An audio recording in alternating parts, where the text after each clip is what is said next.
इधर सूरज यान को देख रही थी दुनिया, उधर चंद्रयान 3 ने कर दिया कमाल। क्यों रात होने से पहले विक्रम लैंडर ने अचानक से भरी उड़ान और बदला अपना स्थान। दोस्तों एक बार फिर चंद्रयान 3 ने करी सॉफ्ट लैंडिंग और कहां गायब करना चाहता है लैंडर को इसका एडवांस एल्गोरिथम। दोस्तों इस वक्त भारत का चंद्रयान 3 मिशन अपने सभी लक्ष्यों को पूरा कर चुका है और मिशन का तय समय अब खत्म होने की कगार पर खड़ा है। लेकिन इसी बीच चंद्रयान 3 के विक्रम लैंडर से जुड़ी एक ऐसी चौंकाने वाली खबर सामने आ रही है जिसे सुनकर आपका भी दिमाग हिल जाएगा, जिसे सुनकर आपकी खुशी 7वें आसमान पर पहुंच जाएगी और हाथ तालियां बजाने के लिए बेताब हो जाएंगे, क्योंकि पहले प्रज्ञान रोवर और अब विक्रम लैंडर के साथ इसरो ने इतना बड़ा सीक्रेट मिशन कर दिया जिसे देख पूरी दुनिया की स्पेस एजेंसीज में सन्नाटा छाया हुआ है। लेकिन आखिर क्या है ये कारनामा? क्यों विक्रम लैंडर ने अचानक भरी उड़ान और क्या विक्रम लैंडर का आर्टिफिशियल इंटेलिजेंस हो गया है इसरो के हाथ से आउट ऑफ कंट्रोल? जानने के लिए बने रहिए वीडियो से अंत तक। दोस्तों जब से इसरो ने अपने चंद्रयान 3 मिशन को लॉन्च किया था तो भारत के वैज्ञानिकों की मिशन से यही उम्मीद थी कि सिर्फ ये चांद पर सॉफ्ट लैंडिंग कर ले। लेकिन चंद्रयान 3 के विक्रम लैंडर और प्रज्ञान रोवर ने वैज्ञानिकों की उम्मीद से बढ़कर काम करके दिखाया है और अपना मिशन पूरे होते ही शटडाउन होने से पहले विक्रम लैंडर ने कुछ ऐसा करा जिसकी उम्मीद किसी को भी नहीं थी। जी हाँ दोस्तों, चांद की सतह पर अपना मून मिशन करने के बाद शटडाउन होने से पहले विक्रम लैंडर ने अचानक से एक बार फिर उड़ान भर ली और चांद की सतह के ऊपर उठकर इतिहास के पन्नों में एक बार फिर अपना नाम सुनहरे अक्षरों में दर्ज करवा लिया। अचानक से हुए विक्रम लैंडर के टेक ऑफ को लेकर आपके दिमाग में भी यही सवाल आ रहा होगा कि क्या विक्रम लैंडर के अंदर लगा एआई सिस्टम खुद को बंद नहीं होने देना चाहता या फिर इसका कंट्रोल चांद पर रहने वाले एलियंस ने इसरो से छीन लिया है? तो आपको बता दें कि ये कमाल किसी और ने नहीं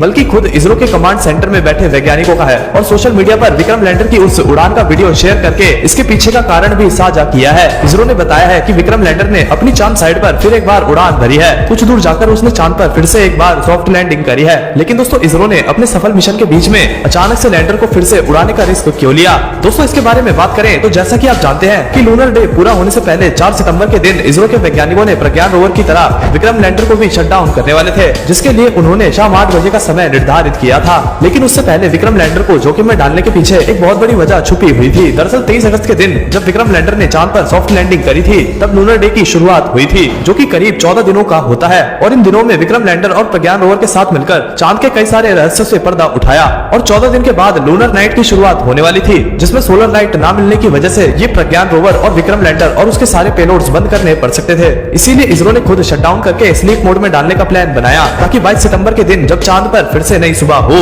तो प्रज्ञान रोवर और विक्रम लैंडर को उठाया जा सके। लेकिन चांद की खौफनाक रात की भयंकर ठंड और उल्का पिंडों की बारिश की वजह से उड़ने वाली मैग्नेटिक धूल का सामना करने के बाद ये दोनों उठेंगे कि नहीं ये किसी को नहीं पता। इसलिए प्रज्ञान रोवर को स्लीप मोड में डालने के बाद जब दोस्तों इसरो के वैज्ञानिक विक्रम को सुलाने की तैयारी कर रहे थे तभी उनके दिमाग में धमाकेदार आइडिया पनपा और उन्होंने विक्रम लैंडर को सुलाने से पहले विक्रम के साथ एक और एक्सपेरिमेंट करने का प्लान बनाया, जिसके लिए 4 सितंबर की सुबह इसरो के कमांड सेंटर ने विक्रम को एक खास कमांड दिया, जिसके बाद विक्रम के इंजन ऑन हुए और उसने अपनी लैंडिंग साइड यानी कि शिव शक्ति पॉइंट से एक बार फिर से उड़ान भरी और देखते ही देखते 30 से 40 सेंटीमीटर ऊपर उठ गया, जिसे देख ऐसा लग रहा था कि मानो यह चांद के वातावरण में तैर रहा हो। खैर उसके बाद विक्रम ने आगे बढ़ना शुरू किया और अपनी लैंडिंग साइड से करीब 30 से 40 सेंटीमीटर दूर चांद पर फिर से सॉफ्ट लैंडिंग की ओर आगे बढ़ा, जिसके चलते उसने एक ही मिशन में 2 बार लैंडिंग करके इतिहास रच दिया। इस लैंडिंग के बारे में बताते हुए इसरो ने कहा है कि विक्रम लैंडर का यह स्टार्ट इसलिए महत्वपूर्ण था क्योंकि दोस्तों इसके चलते चांद से सैंपल लाने वाला मिशन और इंसान को चांद पर भेजने वाला मिशन सफल हो पाएगा, क्योंकि एक बार चांद पर गए इंसानों को सही सलामत वापस लाने के लिए लैंडर का फिर से उड़ान भरना काफी जरूरी बन जाता है। इसरो के वैज्ञानिकों ने इस उड़ान को होप यानी छलांग कहा है और इस छलांग के दौरान लैंडर के कैमरास में रिकॉर्ड हुई वीडियो में आप देख सकते हैं कि विक्रम के इंजन ऑन होते ही दबाव से चांद की चुंबकीय मिट्टी की धूल बहने लग गई थी,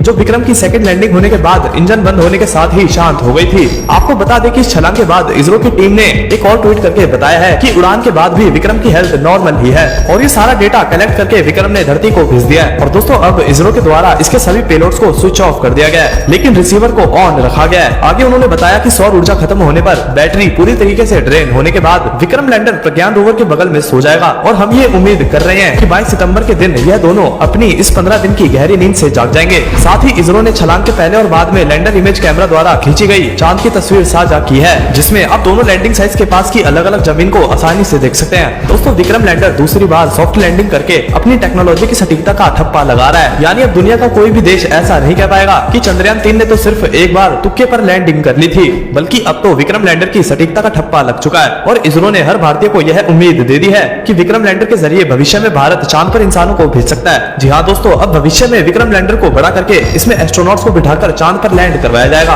और भारत के एस्ट्रोनॉट्स चांद पर देश का तिरंगा फहराएंगे। हालांकि दोस्तों उससे पहले इसरो चांद पर एक सैंपल रिटर्न का मिशन करने वाला है, जो चंद्रयान 4 के नाम नाम से जाना जाएगा। कई मिशन में इसरो विक्रम लैंडर में एक ऐसा रोबोटिक आर्म फिट करेगा जो चांद की सतह को खोदकर सैंपल इकट्ठा करे और फिर उसे कैप्सूल में पैक करके फिर से उड़ान भरते हुए मून और हीटर के पास ले आए। तो चांद की कक्षा से पृथ्वी की कक्षा तक का सफर तय करेगा और फिर धरती के वातावरण में प्रवेश करके पृथ्वी पर लैंड करेगा। हालांकि इसके लिए इसरो ने चांद से धरती पर वापस आने की टेक्निक भी डेवलप करनी होगी। लेकिन दोस्तों विक्रम लैंडर की इस दूसरी उड़ान ने बाकी बचे हुए मिशन का 50% काम तो कर ही दिया है और अगले 2 से 3 सालों में इसरो अपने आप को मून सैंपल रिटर्न मिशन के लिए पूरे तरीके से तैयार कर लेगा और करीब 2026 में इसे लॉन्च भी कर दिया जाएगा। चंद्रयान 3 ने चांद पर पहुंचने के 5वें दिन दूसरा ऑब्जर्वेशन भेजा। इसके जरिए इसरो ने पूरी दुनिया को एक बड़ी अच्छी खबर दी। इसके मुताबिक साउथ पोल जहां चंद्रयान 3 ने लैंड किया है वहां पर sulphur, oxygen, aluminium, calcium, iron, chromium, titanium और मैग्नीज की मौजूदगी है, जबकि हाइड्रोजन की खोज अभी भी जारी है। चंद्रमा का दक्षिणी ध्रुव इसलिए भी बेहद अहम है क्योंकि माना जाता है कि इस क्षेत्र में बर्फ भी मौजूद है। अब दोस्तों अगर ऑक्सीजन और बर्फ मौजूद है तो भविष्य में जीवन की बड़ी संभावना पैदा हो सकती है। यही नहीं, इंसानों की यहाँ बसने की उम्मीद भी जग सकती है।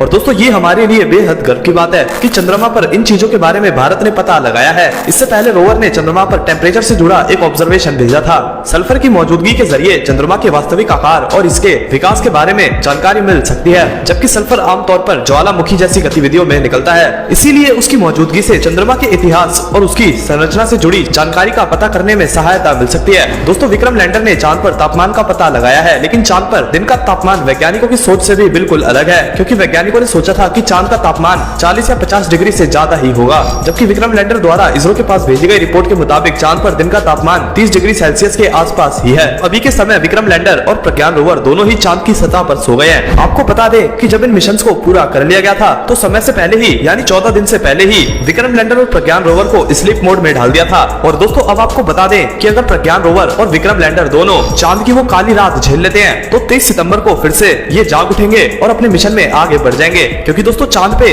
रात के समय तापमान काफी ज्यादा गिर जाता है, जिसकी वजह से प्रज्ञान रोवर और विक्रम लैंडर दोनों के लिए ये रात काफी काली होने वाली है। लेकिन हम तो यही दुआ करेंगे कि प्रज्ञान रोवर और विक्रम लैंडर दोनों के लिए ये रात काली साबित ना हो और चांद पर सुबह होते ही वो फिर से जाग उठे और मिशन को और भी आगे ले जा सके। वैसे दोस्तों आपका इन सब के बारे में क्या कहना है, कमेंट करके अपनी राय जरूर